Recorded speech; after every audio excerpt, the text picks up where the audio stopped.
وصلنا المزرعة بقى. طبعا الفريق كله كان موجود هنا اهو. طبعا لقيه في عندنا الكلب الرد كان بقاله يومين ما بياكلش. طبعا اضطرينا هنعلق له بقى كلب. هنعلق له كان ان الكلب يومين مش بياكل. والكلب الكوكيجن هنوريكم برضو دلوقتي الخصيه بتاعته نزلت، بس الكلب لسه همدان. هتشوفوا برضو معانا الدنيا. طبعا لازم نعوض الاكل بتاع الكلب اللي هو ما بياكلش بالمحلول ده لازم.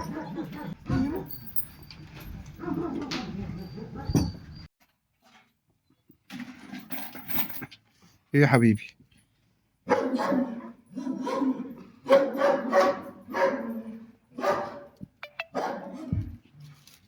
بس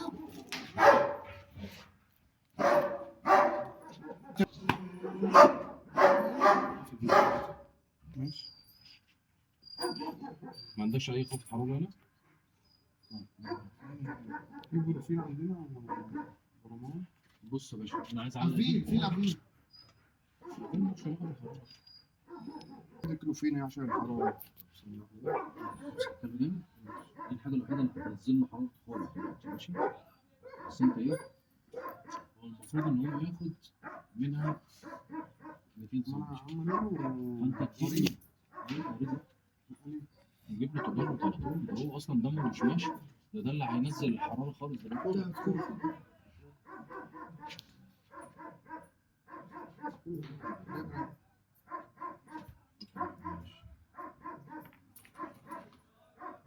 ايه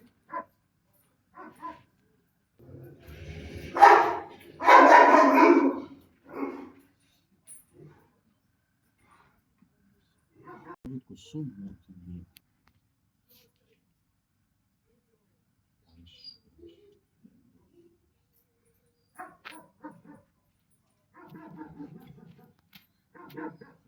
كده الشعر كده عمره ما بيمشي.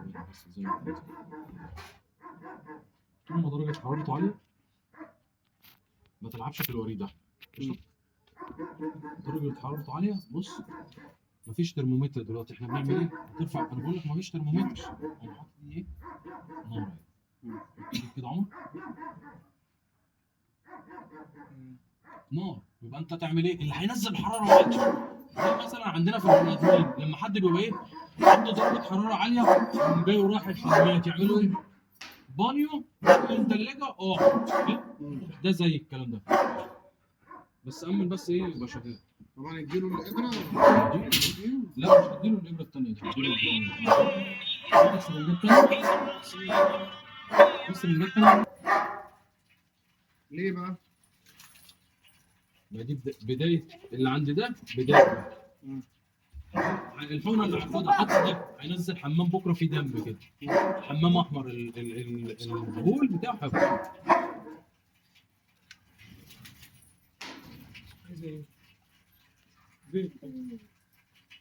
عطينا احنا مخلوق رينجر.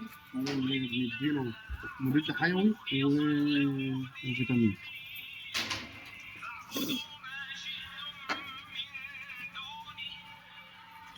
يا رب الشفاء ان شاء الله.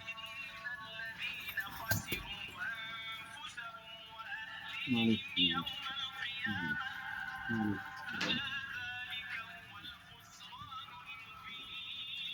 بس بابا حرك ايدك عشان ما تنملش. ايدك عشان ما تنملش.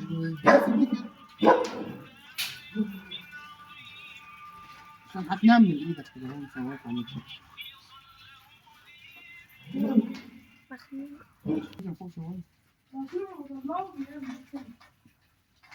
سيبه. لا سيبه.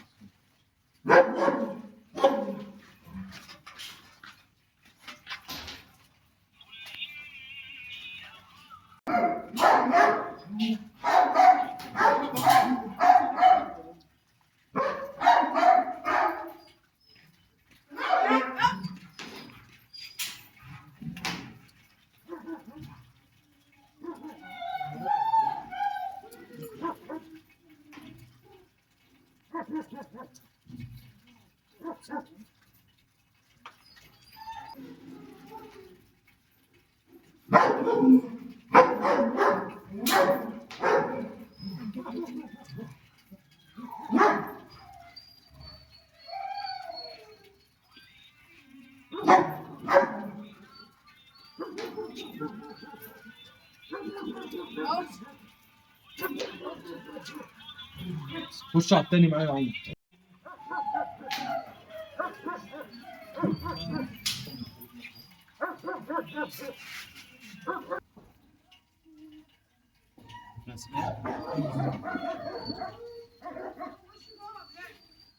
مش كده؟